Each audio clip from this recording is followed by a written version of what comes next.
amma sirraa haate xiqqoo obsi du'aayitii waliin goonee waliin dhaamin jenne garaa tokkoon du'aayi waliin goone du'aayi akkanan qeebalantu saafillee qeebalantu ay du'aayi kophaa godhanii jirti ay warda dubbat ni goona dubbat du'aayi goonu goona akkasi arafaatee nama laazii gammadee jirti dubbiin nama gammachiistu amma yoo akkana akka amma isin jettan kana yoo ta'e yaani arargummaa keessan baga agarsiistanii isin jaa gammadeetiin jira wanni isin ummanni harargee beekuu qabdan tokko farratti harargeen waan jette akka osoo goone noolles beeka harargee waan nin godha jette osoo olteen bulle hojjetti tanaaf jala muraa beekadha namni ifin dhaatu abbaan nama dhaada malee amma takka nama dhaadu abbichi oromoo kutaa godha takka keessa harargeen hundinuu ni dhaada harargeen bashaasha akka taate harargeen waan qabdu sheer akka nama wajjin gootu waan qabdu akka nama wajjin nyaattu guyyaa takkatti garaa harargee seenteetiti keessaa fudhatta garaa keessa waan jiru harargee keessa siifin himaa harargeen qulqulluudha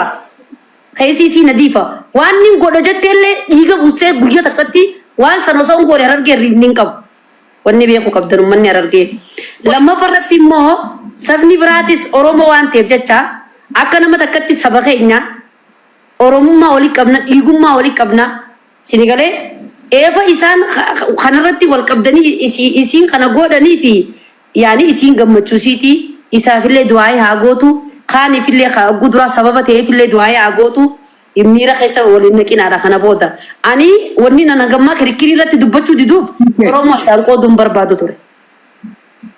Mukke oromoo addaan qooduun tilaa dhagee gaadda siibaas hima dubbiidha. Laalamma bayaan ka jedhu kuni guyyaa tokko kasa waaqa kadeemee dalagatu guyyaa tokko guutuu hal tokko guutuu ede makiiba nu wajji eegaleen nu wajji bulle makiinaa keessa odoo manan ciisin makiinaa keessa bulle arra guyyaa guutuu osoo manan taa'in makiinaa keessa nu wajjin miciyyuu mataa baasuudhaaf edatti bullee arratti oollee 400 qat goonee lafa keenyee fi obboleessi keenya kaamma ciisu kun makiinaa keessa akka dhaabbataa bullee laata geeffatu. Jaalibsa. Gizee kana gaafa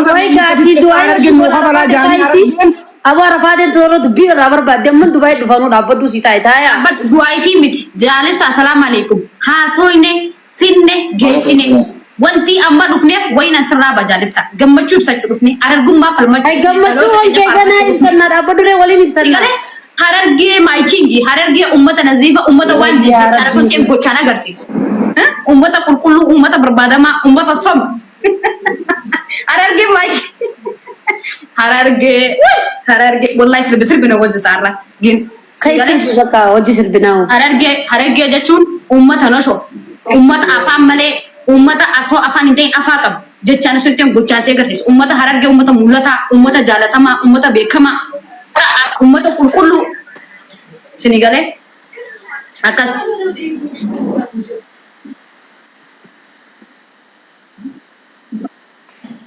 Miro saife. Ya. Iya rakyat.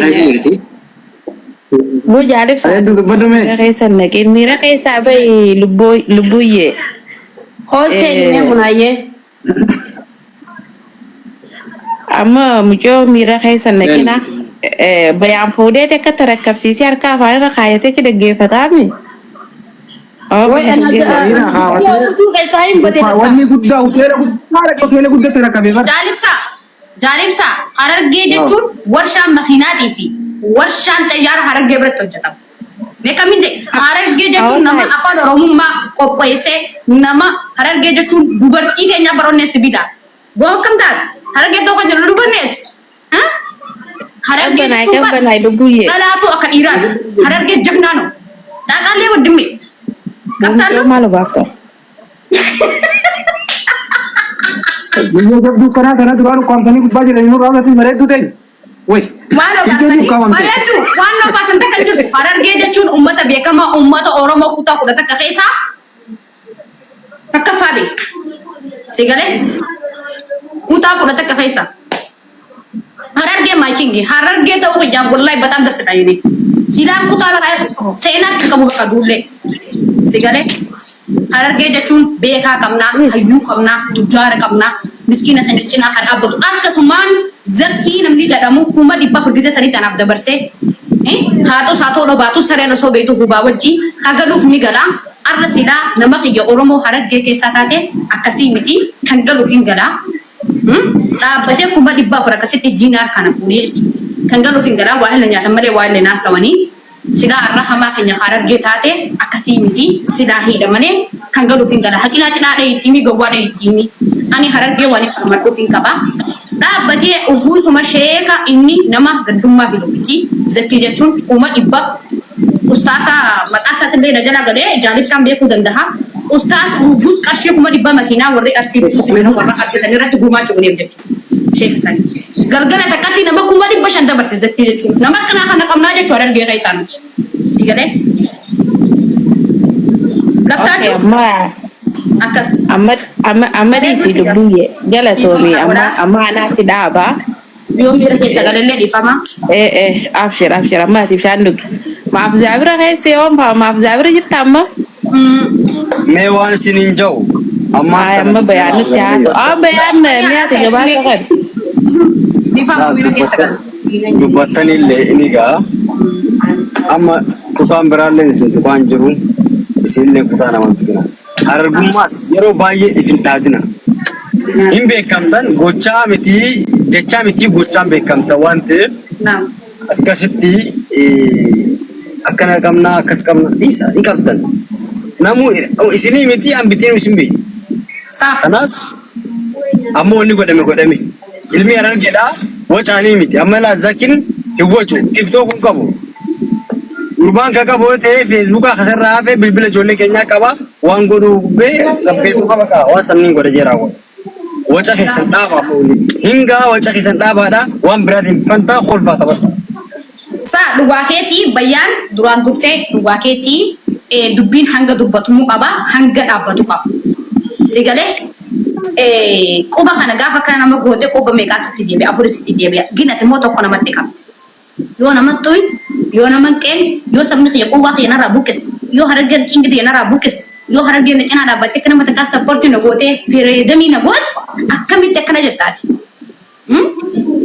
Din dubbanne haasawiinee dubbiin guddatti farratti fi ani hanganumaan haasawaa bal'inaan illee haasawuu hin danda'ama. Akkasii gammachuu xiyya ibsachuuf kanatti aartan ani Oromoo kutaa kudha takkaan niin jaaladhaa gin Harargee keessaa dhalachuu fayyaa lubbuyyee dheessa arafaatti biqeessa Harargee gizee jaldas na jaha maqaa kanaan dhoomnu anaaf waan guddaadha jechuu barbaadeeti warri natti aartanillee afoon illaa isin jaaladhaa isin kabajaa keessattuu Harargee xiyya maayikingii lubbuu xiyya wareegama kiyya yoo akkana isin hibaasin uffachuu qasaman billaa haasawaa walii buutee isin irraa qabadha. Thank you. Yaada kana dhaabne. Yaada baga ofirraa baafte kalas jaalibsa. Yaa ayee bayano. Galatoomaa gaa isinis guyyaa meeqa laffaatanii firiin keessan lafaatiin keessan lafan bannee bakka argattee jirti. Obboleeyyiin keessan akka fadhii isii argattee jirti. Amma gaa kana boodarra inshaallah. Yaa. Wanni godhama taree jira bakka. Inshaallah. Iqaamaan isii harka kennameef, paaspoortiin isii harka kennameef, raatibni isii daboonni isii kan jaaladillee harka kennameef. Waan gochuuf intalli sun haa galatoomtu. Ani nama jibban haqa isaan jibban jammitiire. Dhugatti nama jabduudhaan siyoon nama kabajaati nama ulfaataadhaan ulfeessitee nullee wallahi. Akka namaatti dhiyeenye akka namaa nu keessummeessite jechuudha ilmoo namaatti. Hatta kophattilee nas jaamtee waan akkaataa miciyyoon kun boodallee hin miidhamne. Gorsa baay'ee natti himte. Okkee kana boodarra hin miidhamtuun nus ni jabeessinaa inni si galee. Kanaaf kana booda lubbiyyeen mana arabaa seentee dalagatti. Allaqe. Gorsossobuun Oromoodhaa asirraa maal wacuun hin jiru. Koy irraa fide. Iqaamaa sii qabdi. Iqaamaa waggaa lamaa qabdi. Haga iqaamaa sii dhumatutti mana arabaa ol seentee dalagatte akkuma hiriyoota isii akkuma warri asirraa sappoortii sii godhu kun ikraame maal kun hundi isaanii mana arabaa ta'anii dalagatu. Akkasuma dalagatti isiillee. Amma kana boodarraa ajandaa karaa lubbuyyeetiin jira. Dhaabaa bakka dhumatee jira. Ajandaa biraa barbaadadhaa malee jechuudha. Akkasi.